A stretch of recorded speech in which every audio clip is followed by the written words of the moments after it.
হাতে একদম সময় নেই আর ভাবছেন কী এমন বানিয়ে নেব যা ঝটপট বানানো হয়ে যাবে আর খেতে ভীষণ টেস্টি হবে, আবার পেটও ভরবে, মনও ভরবে। তাহলে সুজি দিয়েই নতুন রেসিপিটি বানিয়ে নিন, যা বাচ্চা থেকে বড় সবার ভীষণ পছন্দের হবে। বেঙ্গলি ফুড ডায়ারিসের পক্ষ থেকে সবাইকে স্বাগত জানিয়ে চলুন তাহলে রেসিপিটা শুরু করি। প্রথমেই প্যানে অল্প একটু তেল দিয়ে দিলাম।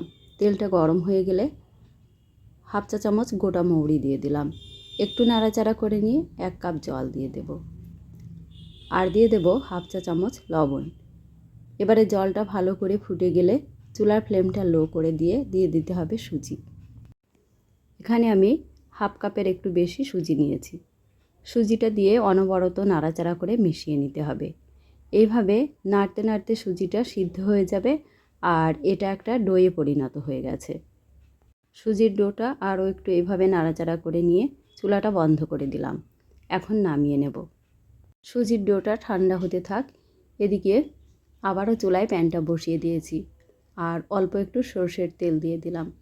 তেলটা গরম হয়ে গেলে দিয়ে দিয়েছি হাফ চা চামচ গোটা জিরে আর 3 কোয়া রসুন কুচি করে নিয়ে দিয়ে দিয়েছি।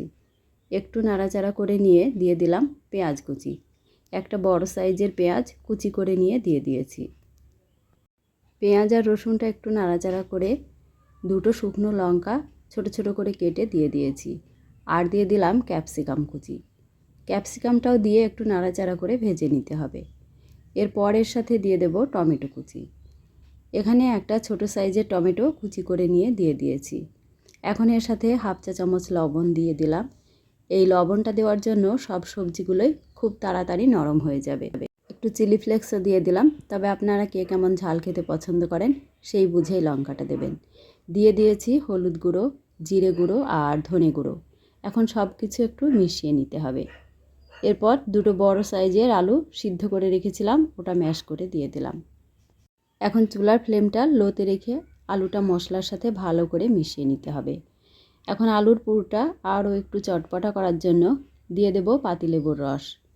তবে হাতের কাছে পাতিলেবুটা না থাকলে একটু চটপটি মশলা বা চাট মশলা দিয়ে দিতে পারেন। আর দিয়ে দিলাম একটু ধনেপাতা কুচি।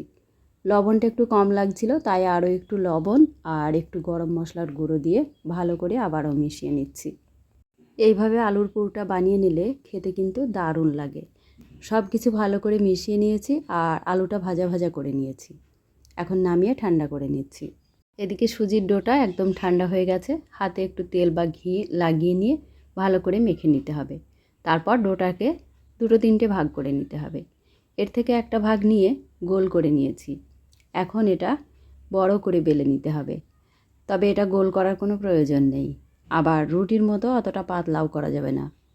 রুটির চাইতে একটু মোটা করেই বেলে নিয়েছি। এখন একটা গ্লাস দিয়ে এইভাবে কেটে নিচ্ছি, তাহলে সবগুলো একই শেপের হবে আর নাস্তাগুলো দেখতেও ভালো লাগবে। এখন আলুর পুরটাও বেশ ঠান্ডা হয়ে গেছে।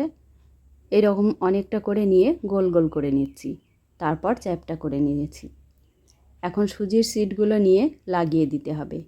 একইভাবে একটা লাগিয়ে দিলাম, আবারও একটা লাগিয়ে দেব।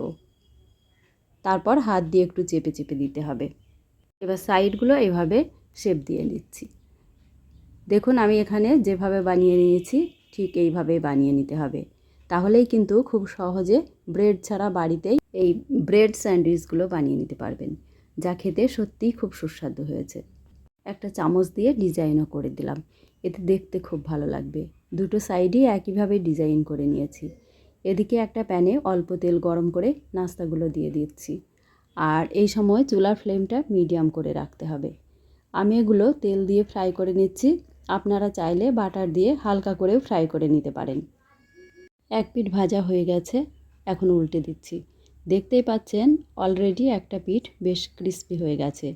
এইভাবে উল্টে পাল্টে ভেজে নিতে হবে যতক্ষণ না 2 পিঠই ক্রিস্পি ক্রিস্পি হচ্ছে। আর ডিজাইনটা তৈরি করার জন্য আরও ভালো লাগছে।